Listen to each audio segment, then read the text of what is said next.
Hello दोस्तों, स्वागत है आप सभी का।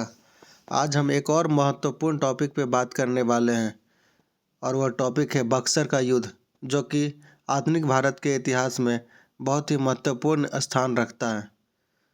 तो चलिए इस वीडियो को स्टार्ट करते हैं और इसमें हम जानेंगे बक्सर के युद्ध के बारे में।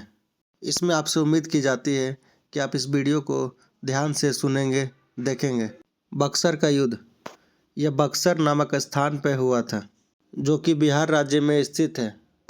यह युद्ध 22 और 23 अक्टूबर को 1764 ईस्वी में हुई थी और बक्सर का युद्ध जिन दो गुटों के बीच हुई थी, उनमें से एक गुट में अवध के नवाब शुजाउद्दौला, बंगाल के नवाब मीर कासिम और मुगल सम्राट शाह आलम द्वितीय थे, जबकि दूसरा गुट ब्रिटिश ईस्ट इंडिया कंपनी थी और ब्रिटिश ईस्ट इंडिया कंपनी की सेनाओं का कमान मेजर हेक्टर मुनरो के हाथ में थी।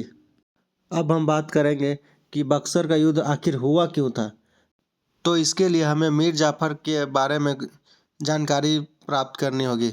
मीर जाफ़र सिराजुद्दौला के अधीन बंगाली सेना में कमांडर था, लेकिन पलासी की लड़ाई 1757 ईस्वी के दौरान उसने सिराजुद्दौला को धोखा दिया और ब्रिटिश ने इस जीत के बाद मीर जाफ़र को बंगाल का नवाब बनाया। मीर जाफ़र ब्रिटिश की कठपुतली की तरह काम कर रहा था और उसने ईस्ट इंडिया कंपनी की मांगों को 1760 ईस्वी तक पूरा किया, किंतु प्रशासन सही से संभाल नहीं सका। सेना के खर्च, जमींदारों की बगावत से स्थिति बिगड़ रही थी। लगान वसूली में भी बराबर गिरावट आ रही थी। कंपनी के कर्मचारी दस्तक का जमकर दुरुपयोग करने लगे थे। वो कुछ रुपयों के लिए इस दस्तक को बेच देते थे। इससे चुंगी कर में कमी आ रही थी और बंगाल का खजाना लगातार खाली होता जा रहा था। इन सबों के लिए मीर जाफ़र को ही जिम्मेदार माना जा रहा था। इसी समय मीर जाफ़र का बेटा मीरन मर गया, जिसे कंपनी को अफसर मिल गया था और उसने मीर कासिम, जो कि जाफ़र का दामाद था, को सत्ता दिलवा दी। इस हेतु 27 सितंबर 1760 में एक संधि भी हुई, जिसमें कासिम ने 5 लाख रुपए तथा बर्धमान, मिदनापुर, चटगांव के जिले भी कंपनी को दे दिए और इसके बाद धमकी मात्र से ही जफर को सत्ता से हटा दिया गया और मीर कासिम को बंगाल का नवाब बनाया गया। मीर कासिम बहुत ही कुशल व्यक्ति था।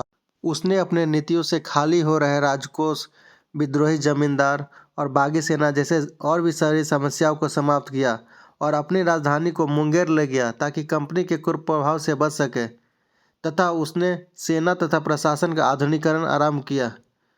साथ ही साथ उसने दस्तक के दुरुपयोग को रोकने के लिए चुंगी को भी हटा दिया। तब ईस्ट इंडिया कंपनी ने मार्च 1763 में इसे अपने विशेषाधिकार का हनन मानकर कासिम से युद्ध आरंभ कर दिया। लेकिन इस बहाने के बिना भी युद्ध आरंभ हो ही जाता, क्योंकि दोनों पक्ष अपने अपने हितों की पूर्ति में लगे थे। कंपनी को कठपुतली चाहिए था, तो कासिम एक कुशल और योग्य व्यक्ति था। कंपनी के समर्थन से 1763 में जाफर को नवाब के रूप में बहाल किया गया। हालांकि मीर कासिम ने इसे स्वीकार करने से इनकार कर दिया और इन्हीं सभी के परिणाम स्वरूप 1764 में बक्सर का युद्ध हुआ, जिसमें मीर कासिम की हार हुई। अब यहाँ पे महत्वपूर्ण बात यह है कि बक्सर युद्ध के क्या परिणाम हुए। तो बक्सर युद्ध के बाद इलाहाबाद की 2 संधि हुई। इलाहाबाद की पहली संधि मुगल सम्राट शाह आलम द्वितीय और रॉबर्ट क्लाइव के बीच हुई और इस संधि के अनुसार ईस्ट इंडिया कंपनी को मुगल सम्राट शाह आलम द्वितीय से बंगाल, बिहार और उड़ीसा की दीवानी प्राप्त हुई। दूसरा, ईस्ट इंडिया कंपनी ने अवध के नवाब से करा और इलाहाबाद के जिले लेकर मुगल सम्राट शाह आलम द्वितीय को दे दिया। तीसरा, कंपनी ने मुगल सम्राट को 26 लाख रुपए की वार्षिक पेंशन देना स्वीकार किया। इलाहाबाद की द्वितीय संधि 16 अगस्त 1765 को रॉबर्ट क्लाइव और अवध के नवाब शुजाउद्दौला के बीच हुई। इसमें इलाहाबाद और करा को छोड़कर अवध का शेष भाग शुजाउद्दौला को वापस कर दिया गया। ईस्ट इंडिया कंपनी द्वारा अवध की सुरक्षा हेतु नवाब के खर्च पर एक अंग्रेजी सेना अवध में रखी गई। ईस्ट इंडिया कंपनी को अवध में कर मुक्त व्यापार करने की सुविधा प्राप्त हो गई